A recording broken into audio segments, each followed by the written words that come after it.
सभापति जी, मणिपुर देश का अभिन्न अंग है। वहां महिलाओं एवं बच्चों की सुरक्षा सुनिश्चित की जाए। यह केवल एक राज्य का नहीं बल्कि यह मुद्दा देश की अस्मिता और गरिमा से जुड़ा हुआ है।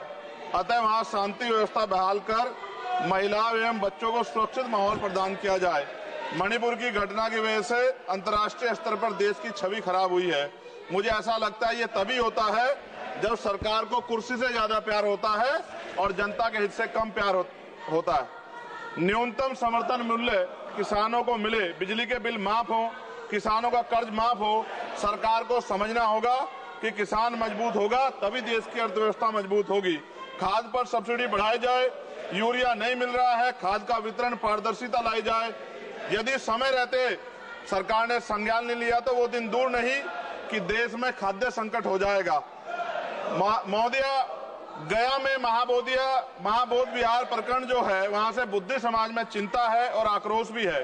सरकार उसका हल करे, बुद्धिस्टों को उनका हक दे, जैन समाज की भावना का भी सम्मान रखे और ईसाइयों में भी हमले बंद हो और बहुजन महापुरुषों के विचारों को कार्य और पाठ्यक्रम में शामिल किया जाए। आज SC/ST पे एट्रोसिटी बढ़ रही है। जातिगत भेदभाव की वजह से बारातें रोकी जा रही हैं। अभी हाल ही की घटनाओं में कई ऐसी घटनाएं हुई हैं उत्तर प्रदेश में जहां जातिगत अपमान हुआ है। नगीना लोकसभा क्षेत्र में किसानों की मुख्य आय का साधन गन्ना उत्पादन है, लेकिन न गन्ने का मूल्य में वृद्धि हुई है और न ही मिल द्वारा समय पे भुगतान किया जा रहा है। गन्ना किसान मजबूत होगा तभी ग्रामीण अर्थव्यवस्था मजबूत होगी।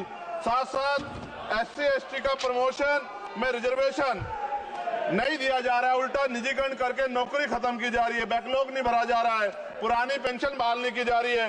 ये सब बार बार मैं इसलिए बोलता हूं कि हमारे लोगों को पता लगे कि सरकार को उनकी परेशानियों से कोई फर्क नहीं पड़ता और वो समझे सरकार उनकी कितनी तेजी है। प्रधानमंत्री आवास योजना में जो मानक में बदलाव किया जाए, उससे बहुत से पीड़ित वंचित रह जा रहे हैं।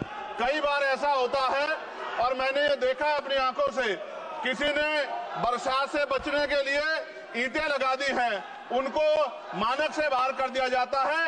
इस वजह से वो परिवार इस सुविधा का लाभ नहीं ले पा रहे। खत्म करूंगा मैम। इस वजह से उनके घर नहीं बन पा रहे और के 75 साल बाद भी लोगों पे घर नहीं है। शर्म की बात है।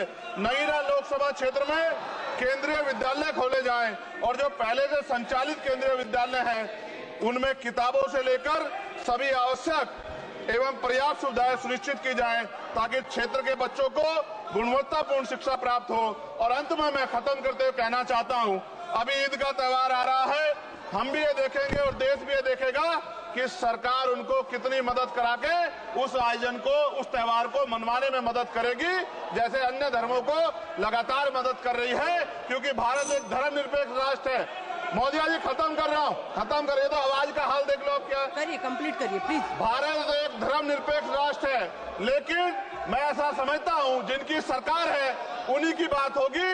मुसलमानों की, जैनों की, सिखों की, रविदासियों की और बुद्धिस्टों की जो आंदोलन कर रहे हैं और पुलिस लाठी मार रही है, मैं समय रहते चेतित कर रहा हूँ। सरकार को चिंता करनी चाहिए कि बुद्धिस्टों का अपमान ज्यादा दिन बुद्धिस्ट बर्दाश्त नहीं करेंगे। महाबोध विहार हमारा हक है और वो देना पड़ेगा। आपका बहुत बहुत धन्यवाद। जय भीम, जय भारत।